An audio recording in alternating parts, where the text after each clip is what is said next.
Bonjour et bienvenue à l'émission Passion pour Dieu. Voici aujourd'hui le dernier épisode de la série sur le Saint-Esprit avec Pasteur Bola Ogedengbe. Sans plus attendre, l'épisode numéro 3 sur le Saint-Esprit dans le Nouveau Testament, deuxième partie.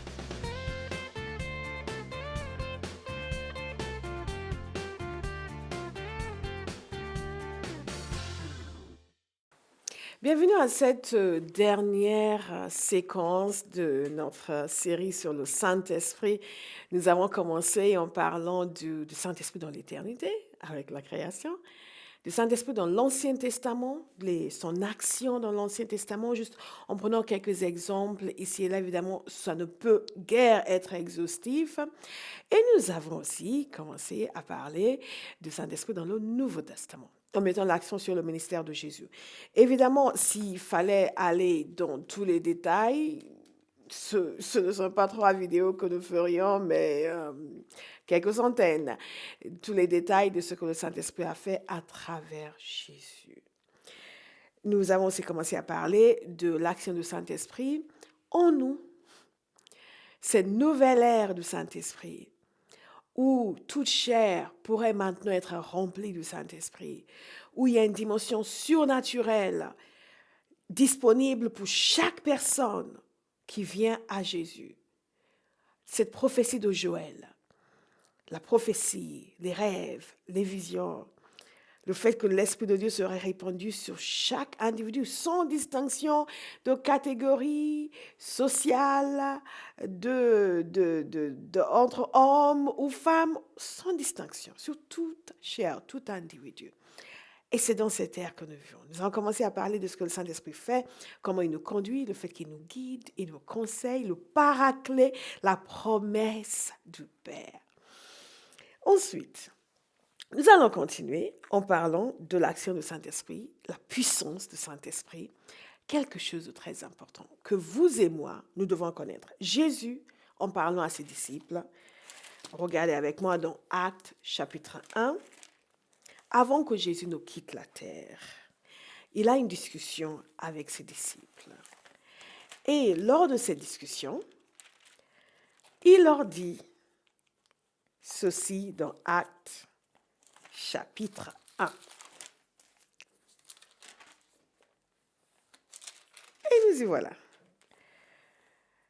Au verset 4, comme il se trouvait avec eux, il leur recommanda de ne pas s'éloigner de Jérusalem, mais d'attendre ce que le Père avait promis. Ce que je vous ai annoncé, leur dit-il, car rappelez-vous le verset que nous avions lu, ce que Jean-Baptiste avait dit au sujet de Jésus. Écoutez maintenant ce qui va être dit ici par Jésus lui-même. Car Jean a baptisé d'eau, mais vous, dans peu de jours, vous serez baptisés du Saint-Esprit. Et bon, les apôtres réunis lui demandèrent, ils ont posé une question qui n'avait rien à voir. Seigneur, est-ce en ce temps que tu rétabliras le royaume d'Israël? Et Jésus leur répond, ce n'est pas à vous de connaître les temps ou les moments que le Père a fixés de sa propre autorité, mais vous recevrez une puissance.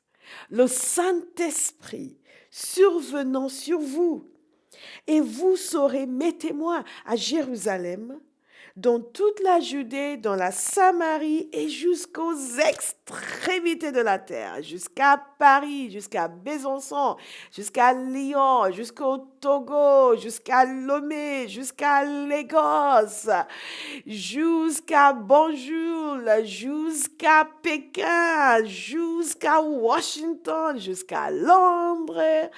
Vous serez mes témoins jusqu'aux extrémités de la terre. Mais comment est-ce qu'ils allaient devenir des témoins? En recevant la puissance de Dieu qui allait leur être communiquée par le Saint-Esprit.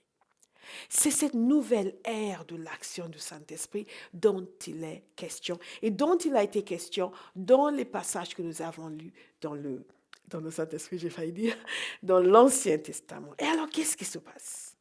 Chapitre 2. La manifestation de cette promesse.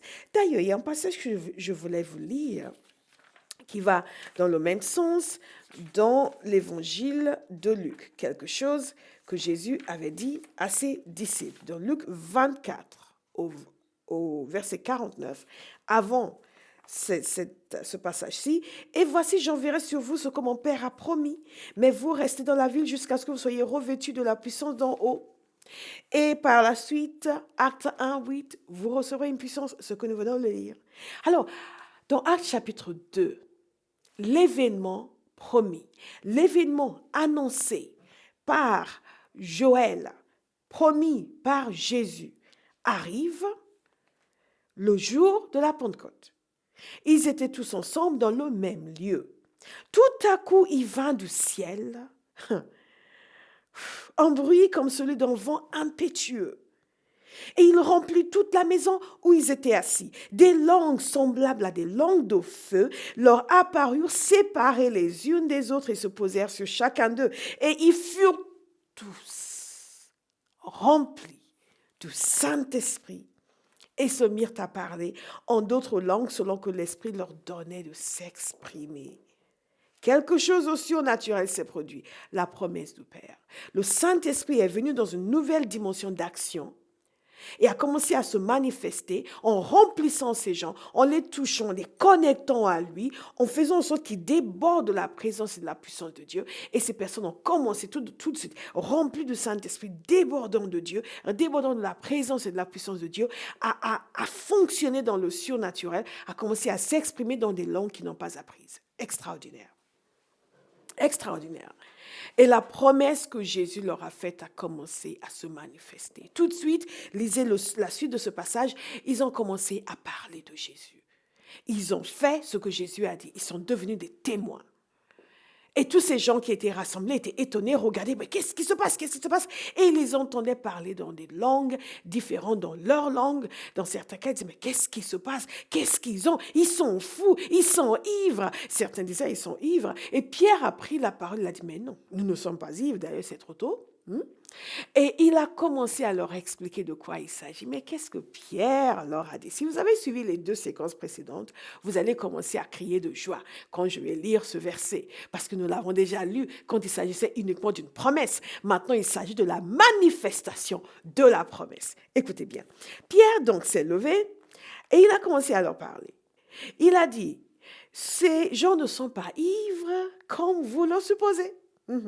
Heureusement, car c'est la 3e heure du jour. Mais c'est ici ce qui a été dit par le prophète Joël. Vous vous souvenez du prophète Joël? Oui.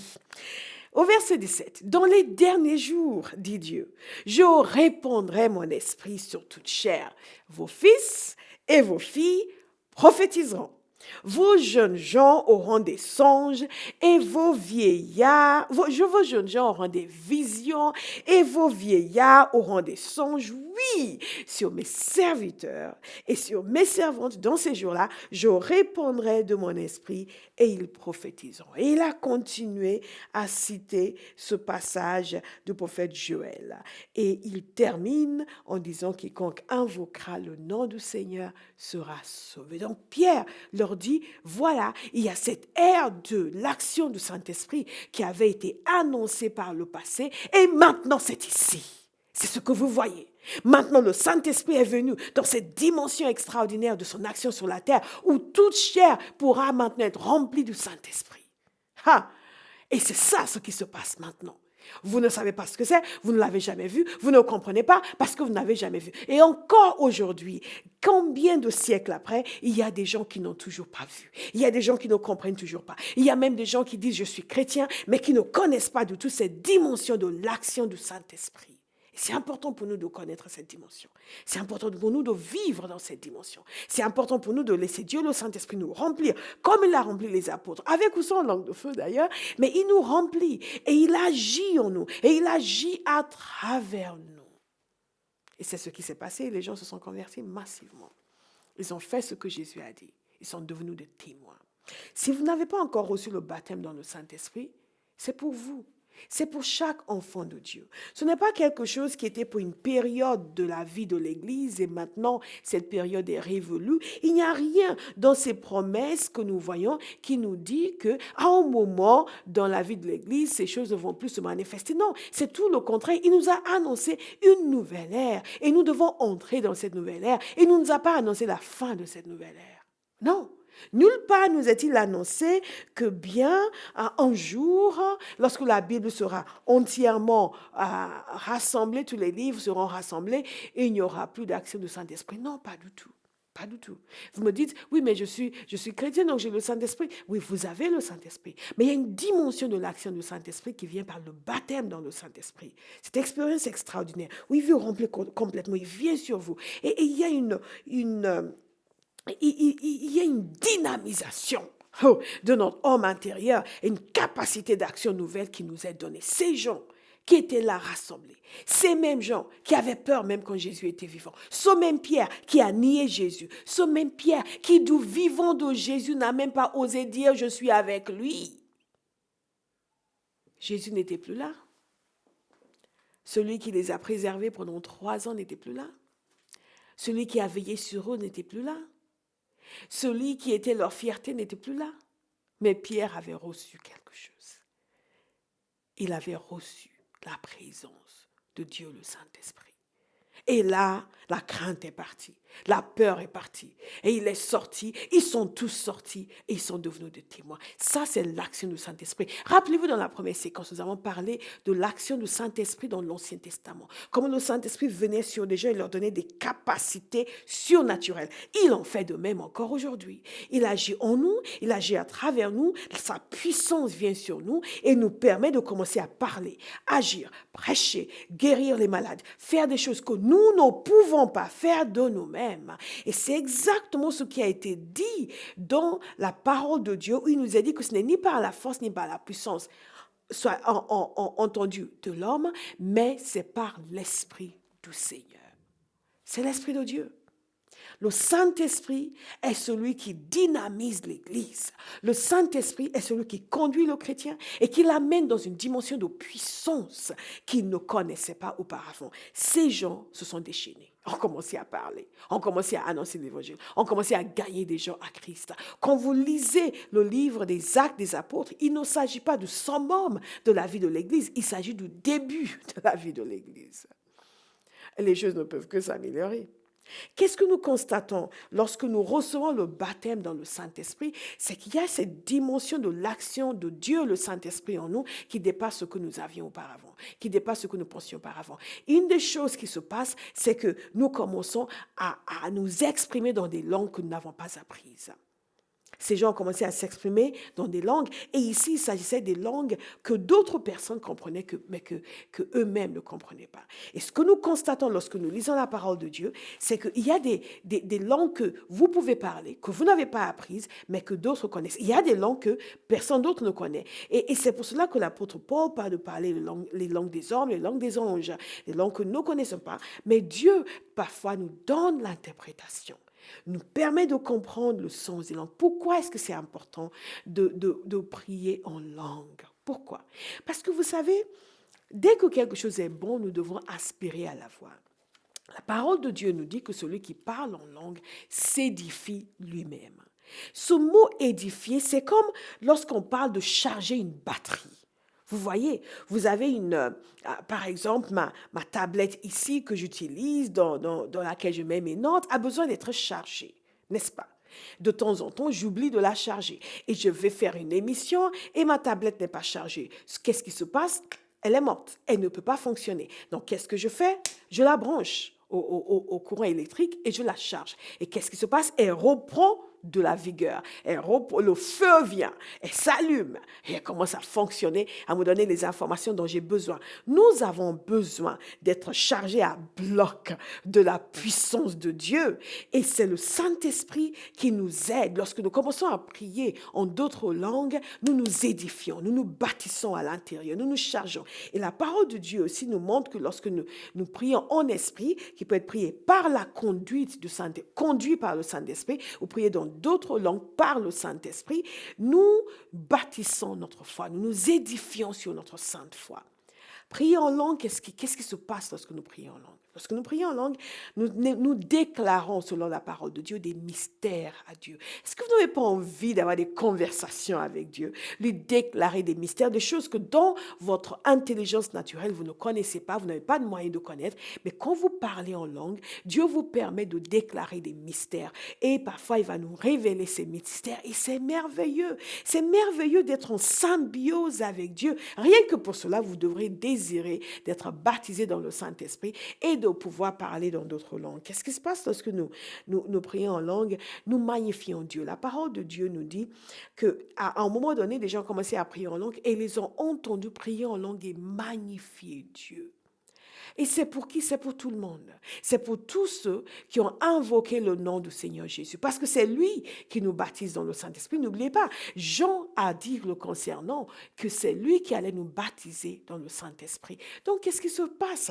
Quand vous donnez votre vie à Jésus, le Saint-Esprit vient. C'est lui, de toute façon, qui vous régénère et il commence à agir dans vos vies. Mais là, vous demandez d'être baptisé dans le Saint-Esprit et la puissance du Saint-Esprit vient sur vous. Et le Saint-Esprit, c'est comme si... Vous vous souvenez de ce qui est dit concernant Marie? Il a couvert, comme s'il vient vous couvrir, et il vous remplit, et il met une abondance, et vous êtes revigoré, et vous commencez à fonctionner dans le monde surnaturel de Dieu, à parler dans d'autres langues que vous n'avez pas apprises. De parler en langue est quelque chose qui est très important. Quand on parle en langue, on se construit, on se bâtit, on se fortifie spirituellement, et Dieu opère en nous pour nous changer, pour nous transformer. C'est extrêmement important.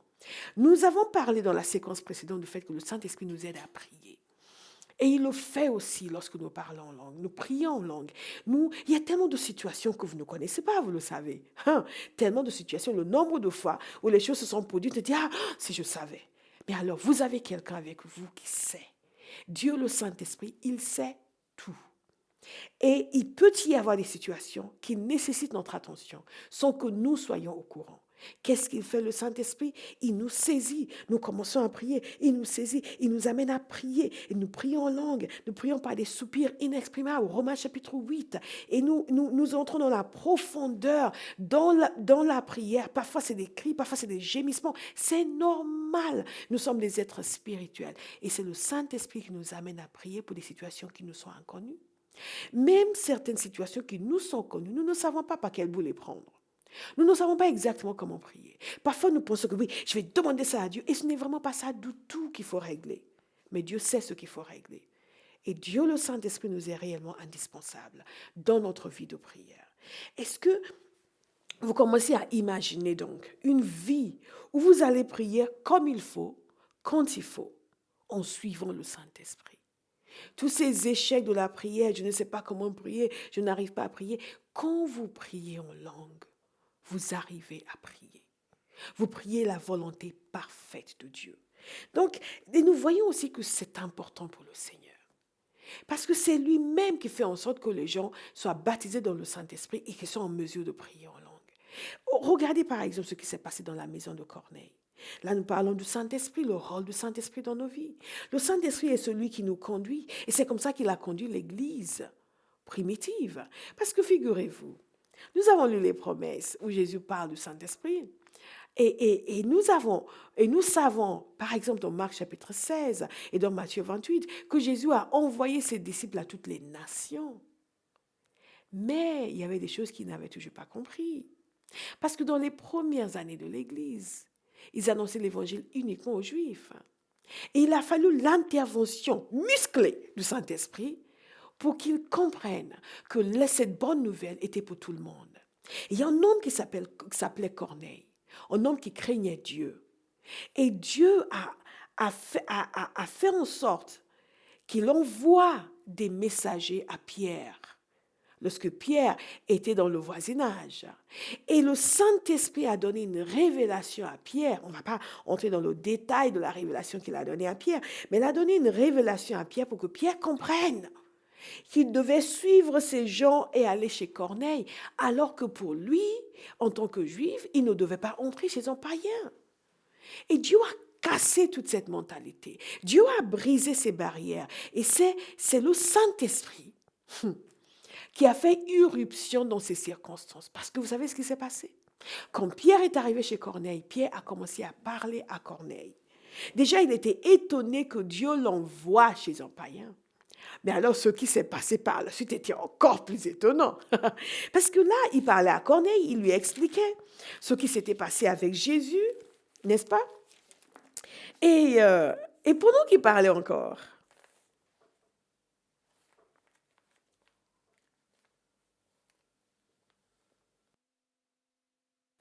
au verset 44, pendant qu'il parlait, parce qu'il nous dit, quand Pierre prononçait encore ces mots, le Saint-Esprit descendit sur tous ceux qui écoutaient la parole. Tous ces gens, manifestement, avaient cru en leur cœur. Ils avaient reçu le Seigneur Jésus, parce que le Saint-Esprit a descendu sur eux. Fou. Et il n'a pas demandé l'avis de l'apôtre. Il l'a fait, et l'apôtre a compris.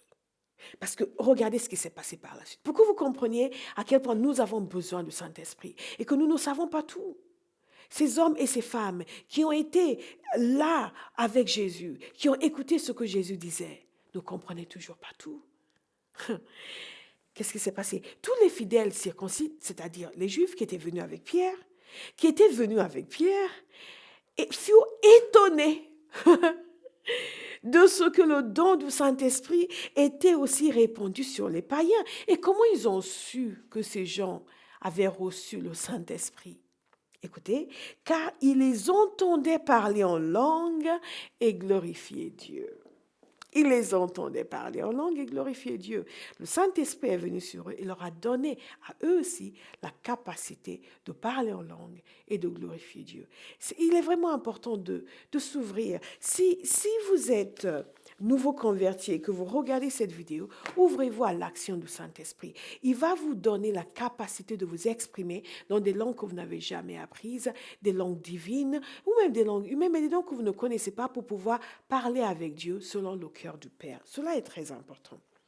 Et si vous êtes un ancien chrétien et que jusque-là, vous avez pensé que c'est juste pour une catégorie de personnes, ce n'est pas pour vous, eh bien, je vous annonce aujourd'hui que c'est pour vous. Tout ce que vous avez besoin de faire, c'est ouvrir votre cœur. Comme ces gens ont fait, ils ont ouvert leur cœur, ils ont accepté ce que Pierre disait et le Saint-Esprit est venu sur eux. La puissance du Saint-Esprit pour la guérison. Cette nouvelle ère du Saint-Esprit est l'ère de miracles, de signes et de prodiges. Jésus nous a dit, en parlant par le biais de sa conversation avec ses disciples, que nous ferons des œuvres que lui a faites et que nous ferons même des œuvres plus grandes. Et comment est-ce que Jésus a fait toutes les œuvres qu'il a faites? Par l'onction du Saint-Esprit. Et il nous a promis son esprit et son esprit est venu. Et à travers des disciples, nous avons vu les miracles et les prodiges que le Saint-Esprit accomplissait. Et nous avons le même esprit. Dieu, le Saint-Esprit, agit encore aujourd'hui à travers nous pour accomplir des miracles et des guérisons, pour toucher les gens et pour guérir. Lorsque Pierre et Jean allaient dans le temple, et ils sont passés à côté de la porte appelée la Belle, et ils ont vu ce pauvre homme qui était paralysé. Et cet homme demandait de l'argent. Ils ont dit, l'argent on n'a pas, mais on a quelque chose d'autre. Et ils avaient quelque chose pour lui. Et ils l'ont ordonné de se lever au nom de Jésus. Et il s'est levé et il a été guéri. Comment est-ce qu'ils ont fait cela? C'est par la puissance du Saint-Esprit et la foi au nom de Jésus. Est-ce que vous avez la foi au nom de Jésus? Recevez la puissance du Saint-Esprit pour que Dieu, le Saint-Esprit, puisse agir à travers vous. Ce n'est pas vous qui le faites, c'est Dieu, le Saint-Esprit, qui le fait à travers vous. Pour la guérison, nous avons vu tellement d'exemples dans le livre des Actes, des multitudes qui étaient guéries, Énée qui était ramené à la vie, Dorcas aussi, la délivrance des démons. Nous avons vu Philippe qui a agi en Samarie et c'est la puissance du Saint-Esprit. Et lui a vécu la même expérience qu'Ézéchiel. Rappelez-vous, dans les séquences précédentes, nous avons parlé d'Ézéchiel, du fait que Ézéchiel a été transporté d'un lieu à un autre par le Saint-Esprit. Philippe, ça lui est arrivé dans la nouvelle alliance, il a été transporté par le Saint-Esprit d'un endroit à un autre. Et d'abord, il a été conduit pour annoncer l'évangile, et quand il a annoncé l'évangile, il a été transporté, s'est retrouvé ailleurs.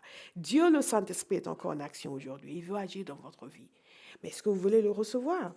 C'est lui aussi qui nous donne la capacité de témoigner. Vous vous souvenez du fait que Jésus a dit, vous serez revêtus de la puissance du Saint-Esprit, je paraphrase, et vous serez mes témoins.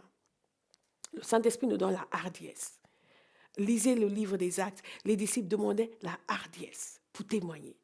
Le Saint-Esprit nous donne l'audace, nous donne l'autorité et il continue à agir par la prophétie. Il continue aussi à agir aujourd'hui dans nos vies par des manifestations d'esprit et de puissance. Si vous lisez dans 1 Corinthiens chapitre 12, il est question des manifestations de l'esprit, par des dons de guérison, par des dons d'opérer des miracles, par les dons de prophétie. La prophétie comme sous l'Ancienne Alliance et la prophétie dans la Nouvelle Alliance, les paroles de connaissance où Dieu nous permet de savoir des choses que nous ne savions pas auparavant, les paroles de sagesse où Dieu donne l'aperçu du futur.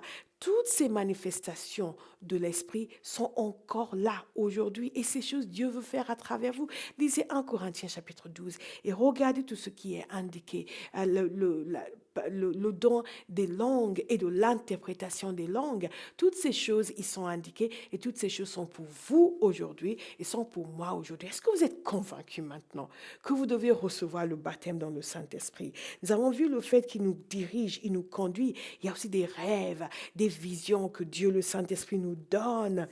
Nous avons parlé de Pierre, par exemple, qui a eu la révélation par des visions de suivre les gens qui sont venus de la part de Corneille. Il y a aussi Paul qui a eu un rêve d'un homme de la Macédoine qui lui a dit « Viens en Macédoine et viens nous aider ». Et là, il a compris que c'était un message de Dieu qu'il envoyait en Macédoine. Le Saint-Esprit, et c'est comme ça que l'Évangile est venu en Europe pour la première fois, pour la petite histoire. Donc le Saint-Esprit agit. Il agit dans nos vies, il agit à travers nous et il veut agir en vous et à travers vous. Le Saint-Esprit nous aide à prier. Vous voulez être rempli du Saint-Esprit, vous voulez être baptisé dans le Saint-Esprit. Il suffit simplement d'ouvrir vos cœurs et de demander. Et Père, je te remercie pour tes enfants qui sont en train de regarder. Et je te remercie, Jésus, parce que c'est toi qui baptises dans le Saint-Esprit. Et Saint-Esprit, je t'invite à les remplir. À les remplir totalement et parfaitement, à venir sur tes enfants qui sont en train de demander, qui désirent la plénitude de l'Esprit. Merci Jésus de ce que tu les baptises dans le Saint-Esprit. En ce moment même, levez vos mains vers le Seigneur et recevez. Le Saint-Esprit vient sur vous, la puissance de Dieu vient sur vous. Et laissez l'expression du Saint-Esprit sortir de vous. Vous ouvrez la bouche et vous commencez à parler. Les paroles que le Saint-Esprit va vous donner vont sortir d'elles-mêmes, vont sortir. Mais évidemment, il faut ouvrir la bouche pour qu'elles sortent et continuer à écouter le Saint-Esprit, à le suivre. Recevez la puissance de Dieu. Recevez l'audace et la hardiesse pour annoncer l'Évangile et décidez que vous allez être des témoins. Décidez que vous allez parler de Jésus. Et le Saint-Esprit va continuellement vous moindre, vous toucher, vous remplir pour que vous puissiez être un témoin valeureux, vigoureux, puissant pour Jésus et pour la cause de l'Évangile. Que Dieu vous bénisse. Réécoutez encore cet enseignement et regardez ces passages dans vos Bibles. Et à partir d'aujourd'hui, commencez à parler avec Dieu. Commencez à être conscient de la présence du Saint-Esprit. Il est avec vous et il restera toujours avec vous. Il ne vous abandonnera jamais. Que Dieu vous bénisse. Bonjour, je m'appelle Béatrice, je suis conductrice de louange à la compagnie Théophile et également partenaire. Alors qu'est-ce qu'un partenaire? Un partenaire, c'est quelqu'un qui désire réellement s'impliquer dans un ministère. Et vous aussi, vous souhaitez peut-être vous impliquer dans le ministère de la compagnie Théophile. Vous pouvez être partenaire de prière en vous engageant à prier régulièrement pour Pasteur Bola et toute son équipe. Et vous pouvez aussi être partenaire financier en nous soutenant ponctuellement ou régulièrement. Pour cela, il suffit d'aller sur la rubrique partenariat de notre site. Et vous êtes nombreux. Vous êtes nombreux à nous écrire de différentes nations, du Tchad, du Liban, de l'Algérie, de l'Afrique du Sud, de l'Angleterre. C'est vraiment merveilleux de savoir que nous pouvons apporter l'Évangile dans tous ces pays et de savoir que nous sommes une bénédiction pour vous. Alors si vous aussi, vous souhaitez y participer, vous savez ce qu'il vous reste à faire. Que Dieu vous bénisse.